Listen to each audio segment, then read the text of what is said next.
guys, what is up? What is good? It is good to be back. I hope you guys had a wonderful Thanksgiving. I'm off of my 3 little weeks or so break, so took some of that time off to get some stuff done. Um, I hope you guys ate a lot during Thanksgiving. If you ate that good turkey, some ham, some yams, that apple pie, pumpkin pie, whatever pie you eat or whatever dessert, I hope you guys were merry with your tummies. Okay, they were filled. You're gonna have to work out because the next holiday after that is Christmas and New Year, so you're gonna end up eating a lot. So I hope you guys were able to burn some of them carbs after eating so much food and get to see family members. So that being said, two things I want to talk about real quickly. Is it two? It's two, probably two. So I am going to catch up to the episodes that I have missed over the couple of weeks that I have been off. So thank you guys for being patient with me while I took, a couple of weeks to do my own thing. I will catch up. What I'm going to do, as you guys best know, I'm going to do double reviews in order to catch up. And then once I catch up to the latest episode, then the shows that I've done live reactions to, I'll get to that. And obviously I'll do my reviews for the other shows, aka like Visual Prison. I usually just do reviews for Visual Prison, and I do live reactions for this week Mieruko-chan, Tacto P, and Platinum End. So I'll try to do double reviews so that way I can catch up a lot quicker, and then I get back to what was regularly done from episode 1 up until now. So also, I have been on the search, but I haven't found yet. I don't really, it's my first time doing it. I am looking for an editor. I'm looking for an editor for this channel because I'm trying to get this channel. I'm envisioning this channel in a certain way, so an editor will be really great to grow this channel, because trying to do it yourself is not that easy. It is really not that easy. So the people that do this, kudos to you guys, because you guys are amazing in what you do. I've watched plenty of videos from like Burleezy, from Maximilian, all of these guys, from Chibi, all of them, and they're amazing. So I am in the process. If you guys know any good editors, someone I can negotiate in terms of like how I want to do my videos, because your girl is not the richest person, and seeing as this is going to be around my first time, I'm going to just put it out there. I am looking for someone that does charge per video. Once things are set in motion and they're looking a little bit better, then I can negotiate saying per hour or whatever. But for the time being, as this is the first time and we're just getting to know each other, per video will be smarter in terms of finances for the first time. Okay, so I am in the process, but if you guys know some really amazing editors out there, video editors for like review videos, live reaction videos, send me a link. Send me if they got any social media account or their email, anything. Drop it in the comment section below. I would love to check them out, check out their material. Basically, if they have a portfolio, a resume, if you will, of the material they have edited. So that being said, I am here today for my double review of Mieruko-chan episode 7 and 8. Episode 9 and 10 probably will be a double review, and then after that, live reactions for the last 2 episodes or so, and then we wrap it up, or 3 episodes, I don't know. But anyway, episode 7, we have with the 3 girls, our 3 main girls, Miko, Hana, and Yulia. They all decide to go take a trip, which was because of Yulia, because we come to find out the deities that's protecting Miko, they're still there. Just so you know, they're still there. And she's wondering, why did they protect her after that whole shrine incident? And then remember, Yulia still has in her head this delusion. I don't know, something her and Miko has to discuss. Basically, why she thinks that Miko is looking down on her and thinking that Miko is this powerful exorcist that can just exorcise any ghost no matter how strong they are. She has this whole misconception about who Miko is. Miko is trying to ignore their existence and they're popping up everywhere. So after that picture that Hana took at the shrine, Yulia decides, hey, I know this cool place, cool spots where you could go take pictures and everything. Mind you, she took them to like the mountainside into this tunnel that is known for being haunted. When they go in there, there's this creepy looking, I don't know, grudge cousins looking ghost that it has a barrel on top, and what it does, it grabs the ghost with its chains and start eating them.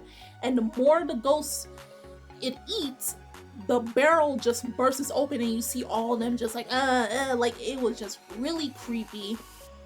And just to summarize basically episode 7, it got so bad to the point where, like I said, Yulia is delusional about Miko in terms of like she's a powerful exorcist. She thought, because this is where it goes back to, I believe it was episode 5 or was it episode 6, where yes, Yulia can see ghosts, but they confirmed in episode 7, Yulia can only see ghosts up to a certain level. So the stronger a ghost is, Yulia does not have the power to see them. So when she thought that all the ghosts that were disappearing was because of Miko's power, wrong. It was actually the ghost with the barrel on its body that was capturing them and eating them for its own consumption. So Yulia's just like, oh, Miko is looking down on me and I can't even exercise one small ghost. And that was just a whole lie. Miko did not do any of that stuff. But it was really a callback to my guessing that Yulia can see ghosts, but not to the extent that Miko can.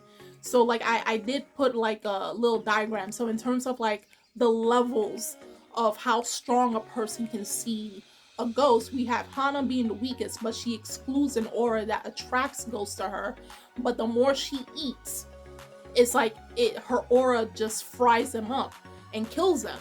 Then we have the godmother or grandma who can faintly see the silhouettes or the outline of a ghost.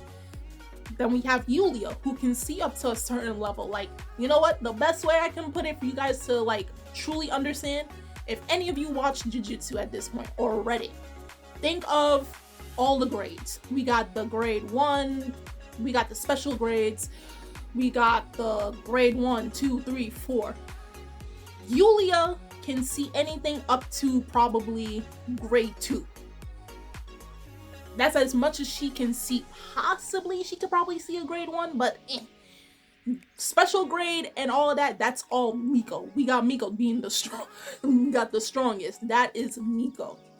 So just when things were just going to get really terrible for these girls, like I'm thinking this ghost is actually going to do damage, the same deity, the fox-looking deities, came and subdued the ghost.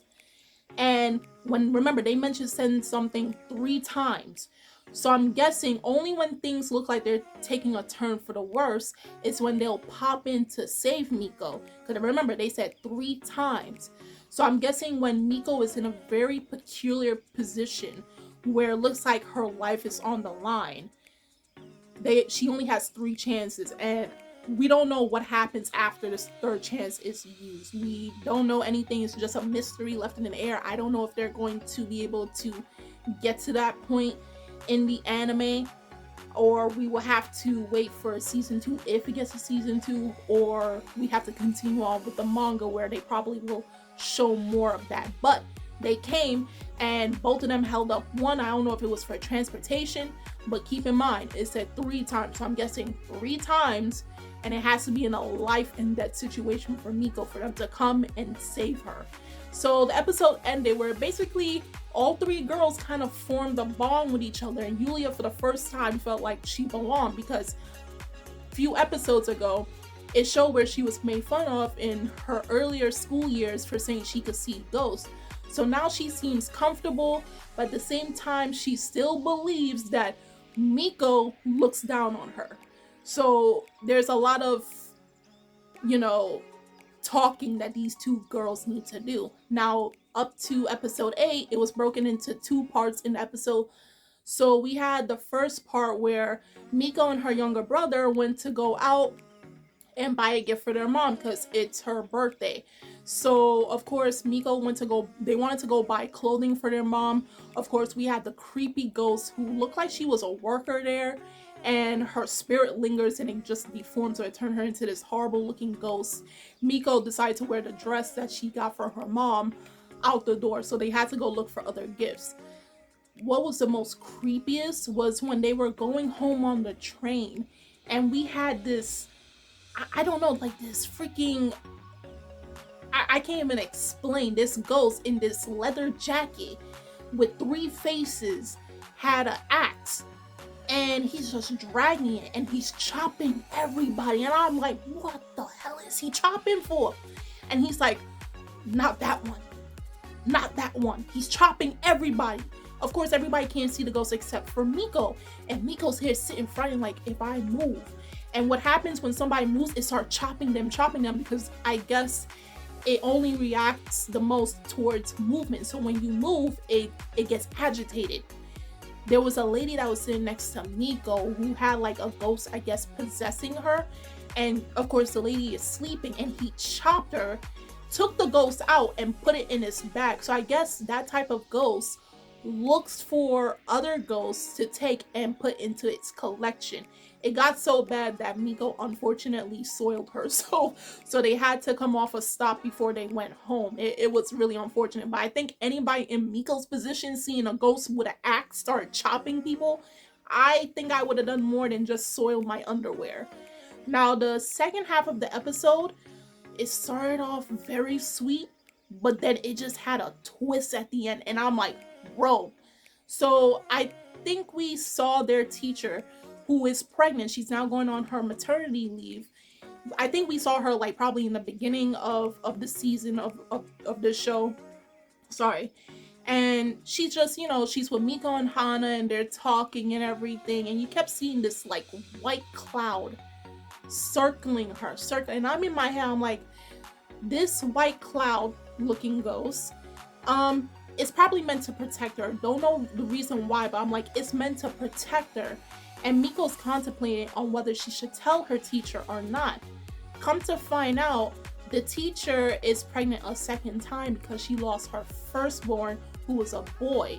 So I was like, dang, y'all got me. I knew it was something to protect her, but I didn't think it was her deceased son who was actually coming to comfort its younger sibling that has yet to be born. So that was like a very heartwarming first half of the second part, because it was just like the child probably knew it, his parents loved him very much, but unfortunately his life was cut short on earth, and he had to pass away, but he still is surrounding his mother, protecting her and protecting its unborn younger sibling. So that part, if that didn't draw your heartstrings and got you to cry a little bit, you're heartless. I'm sorry, I cried. Unfortunately, you probably wanted to see a live reaction, but hello. And then what was the twist was when they went to school the next day, they found the same guy. Remember, I think it was episode 4 with the cat. And we had like one good looking guy, and then the guy that looks like he belongs in a gang. Cut up, massive tattoos. The guy who was good looking looked like was a guy who was possessed by all the animals, all particularly cats, that he may have maliciously murdered, and now they're haunting him, versus the gang looking guy who actually was loved by these type of cats. So remember, I think I said in that episode, never judge a book by its cover. Come to find out, the one that was possessed by all those angry cats is their homeroom teacher.